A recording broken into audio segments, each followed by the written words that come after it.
ఎక్కువ ఎవరితో hang out అవుతూ ఉంటారు మీరు నేనండి ఇండస్ట్రీలో? ఫ్రెండ్స్ ఉన్నారండి, అంటే ఇండస్ట్రీ ఫ్రెండ్స్ కాదు, నార్మల్. ఇండస్ట్రీలో అంటే నేను నరేష్ గారు డేంజర్ నుంచి క్లోజ్ అయ్యాం. బట్ అలా అని చెప్పి రోజు వెళ్ళి కలడం కాదు, రోజు ఫోన్ ఉండదు. బట్ ఏదైనా మెసేజ్ పెడితే పెట్టగలిగేది నరేష్ గారికి, లేకపోతే శర్వా నేను సత్యానంద్ గారు బ్యాచ్మేట్స్. సో అంతే, తక్కువ. బట్ నాకు ఎక్కువ ఇండస్ట్రీకి సంబంధించి డైరెక్షన్ డిపార్ట్మెంట్, అంటే నేను అసిస్టెంట్ డైరెక్టర్ ఉన్నప్పటి నుంచి నాకు పరిచయం చాలామంది ఉన్నారు, వాళ్ళతో ఎక్కువ ఉంటాం. ఓకే. అండ్ నేను ఇప్పుడు ఇంటర్వ్యూకి వస్తున్నానంటే మా టీం వాళ్ళని అడిగాను అనమాట, మీ దగ్గర క్వశ్చన్స్ ఉంటే చెప్పండి అంటే, వాళ్ళ అంటే ఇద్దరు ముగ్గురు దగ్గర కామన్గా వచ్చిన క్వశ్చన్ ఏంటి అంటే, శంకర్ గారు ఎప్పుడు వాళ్ళ పర్సనల్ లైఫ్ గురించి చెప్పలేదు, అసలు మ్యారేజ్ గురించి కానీ. ఫోన్ చేయమని చెప్పేస్తా. అయితే ఇంటర్వ్యూలో చెప్పరా? ఇద్దరు పిల్లలు నాకు, ఇద్దరు ఆడపిల్లలు, ఇద్దరు స్కూల్ చదువుతున్నారు. వైఫ్ హౌస్ వైఫ్, తను అనంతపూర్. ఇప్పుడు ఏమైనా డీటెయిల్స్ కావాలంటే ఫోన్ చేస్తే చెప్పేస్తా. మీ ఊరికి వెళ్ళినప్పుడు అక్కడ మీ ముగ్గురు బ్రదర్స్ని అక్కడ ఎలా చూస్తారా? ఆల్మోస్ట్ ముగ్గురు మనగాళ్ళ చూస్తారా? అందరూ తెలిసిన వాళ్ళు కదండి. ఇంకోటి ఏంటంటే ముగ్గురు కలిసి ఒకేసారి ఉన్నది ఒకటి రీసెంట్గానే, చిన్న ఇంట్లో పూజ చేస్తే అప్పుడే అందరం ఒకేసారి కలిసింది అప్పుడే అండి. లేకపోతే అన్నయ్య ఏమో ఎప్పుడో వస్తారు, నేను ఎప్పుడో వెళ్తూ ఉంటాను, గణేష్ అక్కడ ఉంటాడు, కానీ ఎవరో ఇద్దరం ఉంటాం. ఓకే, ముగ్గురు కనిపించడం రేరు. బట్ ఊళ్ళో నేనైతే మ్యాక్సిమం ఊళ్ళోనే ఉంటానండి. బట్ గణేష్ మా రెండో అన్నయ్య మాత్రం పక్కన టౌన్లో ఉంటాడు, నర్సీపట్నం. నేనైతే మాత్రం ఊరికి వెళ్ళిపోతాను. ఊరి పేరు కొత్తపల్లి, బీకేపల్లి అండి, బాపురాజు కొత్తపల్లి. సో మా అమ్మ ఏంటంటే గణేష్ దగ్గర కొన్ని రోజులు, అక్కడేమో ఎక్కువ రోజులు ఉండదు, పెద్దవాళ్ళు ఉండలేరు కదా, ఇక్కడికి వచ్చేస్తుంది, ఈ ఊళ్ళోనే ఉంటుంది. సో ఊళ్ళో మనల్ని ఎవరు పట్టించుకోరండి.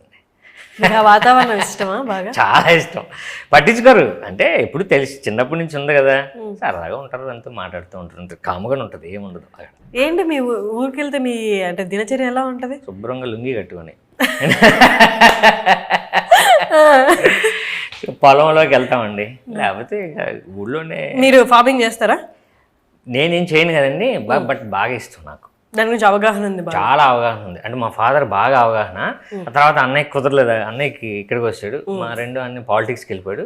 బట్ నాకు ఫ్యూచర్ మాత్రం ఇప్పటికీ, అంటే రోజు నా పిల్లలకు కూడా ఇప్పుడు చెప్తుంది ఏంటంటే, నేనైతే ఫార్మింగ్కి ఫిక్స్ అయ్యాను. వాళ్ళని ఇద్దరిని కూడా, ఇద్దరు అమ్మాయిలను కూడా ఫార్మింగ్, ఇంకేమొద్దు, ఫ్యూచర్ అదే డెఫినెట్గా అండి.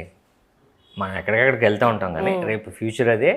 ఇంకోటి స్టార్ట్ అయిపోయింది అంటే సుఖంగా ఉంటుంది, దాంట్లో కష్టాలు ఉంటాయి, నిజంగా రైతు అనేసరికి కష్టాలు ఉంటాయి. బట్ అందులో చాలా, అంటే మనకి హెల్దీగా ఉంటామండి, డెఫినెట్గా ప్రశాంతంగా ఉంటాం. మన కళ్ళ ముందు పిల్లలు ఉంటారు, వాళ్ళు బాగుంటారు.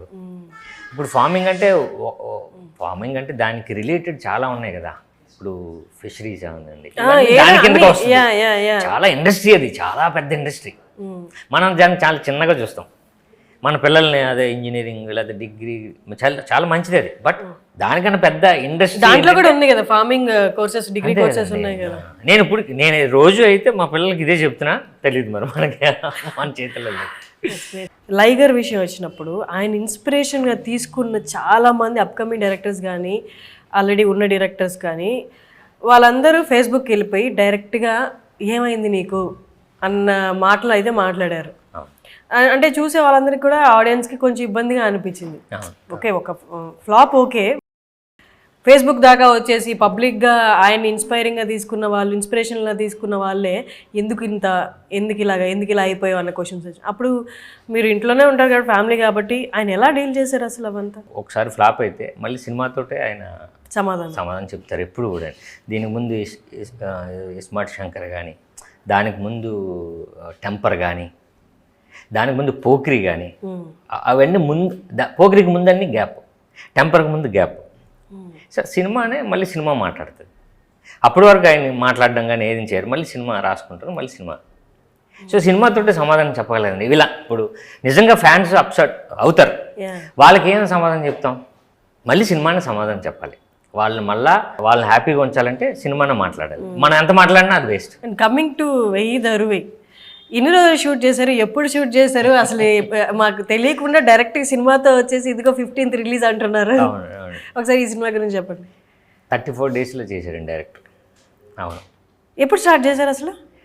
లాస్ట్ ఇయర్ స్టార్ట్ చేశాం. ఓకే. 34 డేస్లో ఫినిష్ అయిపోయింది. గ్యాప్ తోట ఒకటే స్ట్రెచ్? ఒకటే స్ట్రెచ్ అండి. ఒకటే స్ట్రెచ్. మధ్యలో మేము ఒక సాంగ్కి వెళ్ళాం, అది గ్యాప్. మధ్యలో ఒక 2 డేస్ చేసాం, అది గ్యాప్. సో తప్ప మ్యాక్సిమం 30 డేస్ 29 డేస్ కొట్టేసామండి. ఏంటి అంత కాన్ఫిడెంట్? స్టోరీ మీద కాన్ఫిడెంట్? అవునండి, స్టోరీ బేసిక్గా స్టోరీ అంటే డైరెక్టర్ తీసుకున్న స్టోరీ అండ్ ప్రొడ్యూసర్ గారి ఎంకరేజ్మెంట్, ఈ రెండు సెట్ అయితే అది 34 డేస్లో చేయడం జరిగింది. బేసిక్గా అంటే నాకు ఈ 1000 దరువై అన్న సినిమా నాకు ఒక హాఫ్ అన్ అవర్లో కథ చెప్పారు. బట్ నాకు అర్థమైంది, ఈ ఫ్లేవర్ కదా మనకు కావాల్సింది.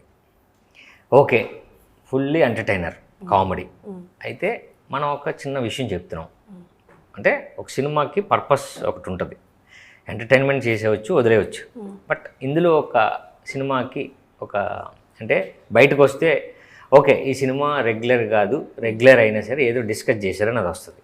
సో అలాంటి సినిమా నాకు ఉపయోగం అని చెప్పి నేను హాఫ్ అన్ అవర్లో ఆయన చెప్పే విధానాన్ని బట్టి నేను చేద్దాం సార్ అని రెడీ అయిపోయాను. సో ఆ తర్వాత డైరెక్టర్ గారు ప్రొడ్యూసర్ గారు సెట్ అయిన తర్వాత లొకేషన్స్కి వెళ్ళి ప్రీ ప్రొడక్షన్ ఎలా చేసేవారంటే అక్కడే షార్ట్ డివిజన్ చేసుకొని షూటింగ్కి 15 డేస్ తర్వాత వెళ్ళాం. సో అలా హోంవర్క్ చేశారు. దానివల్ల ఆర్టిస్టులు కూడా అందరు కోఆపరేట్ చేయడం వల్ల 34 డేస్లో కమర్షియల్ ఫిల్మ్ అంటే మీరు 4 ఫైట్లు ఉంటాయి, 4 సాంగ్లు ఉంటాయి. సో ఆర్టిస్టులు అందరూ పెద్ద పెద్ద వాళ్ళు ఉన్నారండి. సో అదంతా ప్లానింగ్తో ఆయన చేయడం జరిగింది. ఓకే. సినిమా సక్సెస్ అనేది ఇప్పటిదాకా ఎవరు క్రాక్ చేయలేని ఫార్ములా. మొన్న కూడా ఎవరో అంటున్నారు సినిమా సక్సెస్ అవుతుంది అని, ఏదైనా ఫార్ములా ఉంటే చెప్పండి నేను అట్లాగే తీస్తాను, సినిమా అనేది నమ్మి తీస్తాము అనేది. ఇస్ దర్ ఎనీ పాయింట్ అంటే ఈ స్టోరీలో మీరు కమర్షియల్ అన్నారు కాబట్టి కొంతవరకు మాకు అవగాహన వచ్చింది, ఒక్క పాయింట్ దట్ ఓకే ఇది చాలు జనాల్లోకి వెళ్ళిపోద్ది అనిపించిన పాయింట్? నిజంగానే ఇందులో పాయింట్ ఉందండి.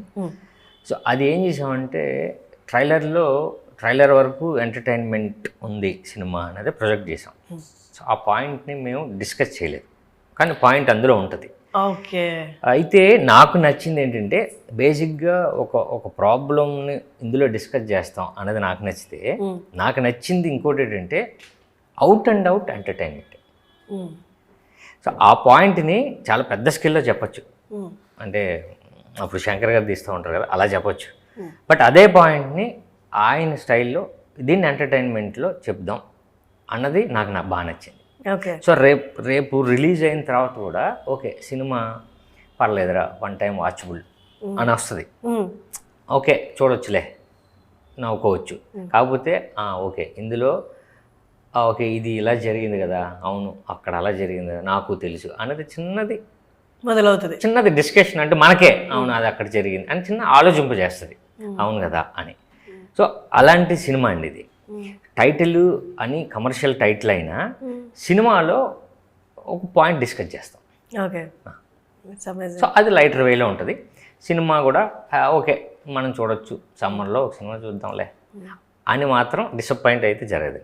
ఓకే, ఒకసారి చూడొచ్చు అని వస్తుంది. It's great.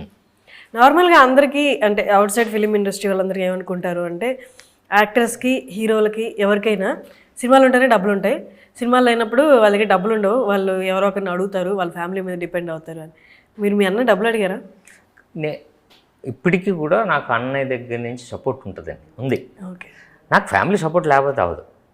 ఇప్పుడు అన్నయ్య దగ్గర ఉన్నాయండి, మా అమ్మ, రెండో అన్న, మా ఫ్యామిలీ, ఇప్పుడు వైఫ్ సపోర్ట్ లేకుండా అసలు జరగదు. అది ఉంటుంది సపోర్ట్, అది ఏ విధంగా వస్తుంది అన్నది ఓకే అంతే కదండి. బట్ ఒక గ్యాప్లో సపోర్ట్ వస్తుంది, తీసుకోవాల్సిందే.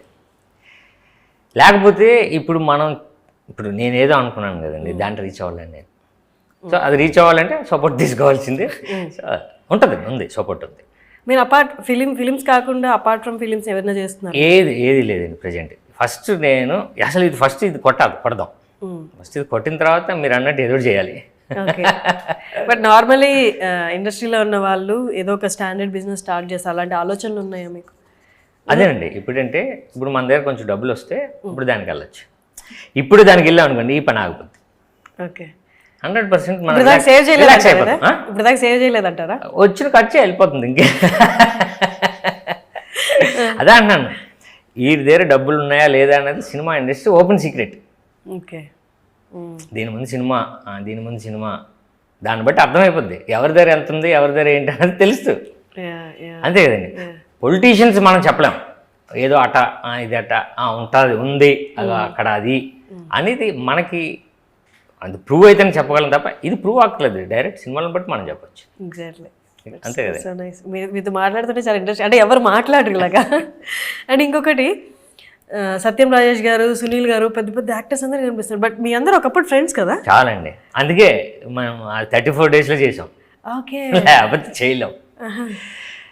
చేయలేమండి అది. బట్ అందరూ అంటే మనం 10th తర్వాత ఇంటర్మీడియట్ తర్వాత డిగ్రీయో ఇంజనీరింగో అట్లా ఎలా అంచెలంచెలుగా ఎదుగుతారో మీరందరూ కూడా ఒక చిన్న ఆర్టిస్ట్గా, అంటే అందరూ చిన్న చిన్న సినిమాలు, చిన్న ఆర్టిస్ట్, తర్వాత హిట్, తర్వాత బిజియెస్ట్ ఆర్టిస్ట్, ఈ సైకిల్ అంతా మీరు మాట్లాడుకుంటారా కలిసినప్పుడు? డెఫినెట్గా అండి. ఇప్పుడు సునీల్ గారు నేను చేస్తున్నప్పుడు ఆయన స్టార్. అప్పటికే ఆయన కమెడియన్గా పెద్ద స్టార్. ఆ తర్వాత ఆయన హీరో అయ్యి తర్వాత మళ్ళీ స్టార్ అయ్యారు.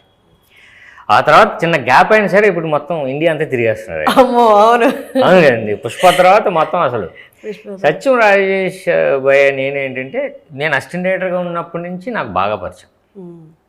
మీరు అంటే బంపర్ ఆఫర్ సినిమాలో ఎందుకే రమణమ్మ అంటే రమణమ్మ మా అమ్మ పేరు కదా, రమణమ్మ అన్న పేరు ఇచ్చింది సత్యం రాజేషే. అన్నయ్య అప్పుడు ఏదో పేరు అనుకున్నాడు, సీతమ్మ ఏదో అనుకున్నాడు.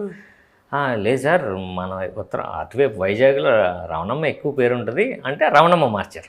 సో అప్పటి నుంచి ట్రావెలింగ్ సత్యం రాజేష్. అయితే అక్కడి నుంచే పుట్టింది ఆ పాట. ఎందుకే వర్డ్ మాత్రం ఆయన ఇచ్చింది. రమణమ్మ నా అమ్మ పేరు రమణమ్మ మార్చి అనేది సత్యం రాజేష్ ఇచ్చారు.